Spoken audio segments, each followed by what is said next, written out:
So here's how you get permissions in a Google Drive folder.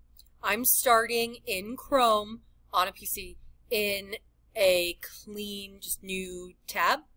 Going up here to the left corner, clicking on Apps, and then selecting Drive. If I right-click, it will bring up an option to have a new folder. Let's name this folder Yoda is Cool, because he is. Create.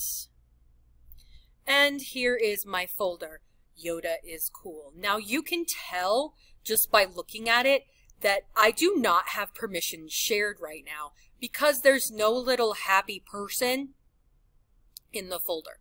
You can see this folder and these folders all have things that are shared because they have the happy little people. Well, I mean, I guess they're little people. I can't see their faces. I don't know if they're happy.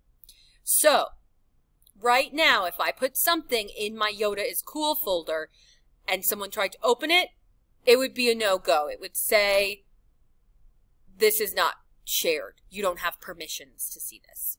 So I'm going to right-click my Yoda is Cool folder and then click Share. You would think you would type right here, right? Well, wrong. It's a trap. Go down and under Get Link, click Change. Now, you can technically share it with Colorado Springs School District 11. I don't, because if kids are not on their D11 device, it won't work. It will tell them they don't have permissions. So I click anyone with the link.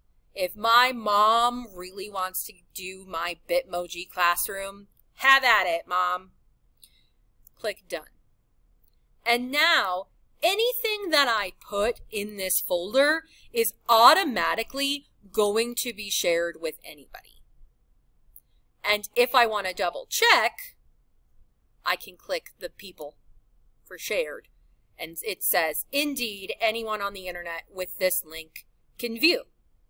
So right now, anything I put in this folder, if I have pictures, if I have audio files that I want to share, make sure that you do this folder method, because then you won't have to share permissions for every single thing. Everything you put in the folder is already going to be shared with anyone who has the link.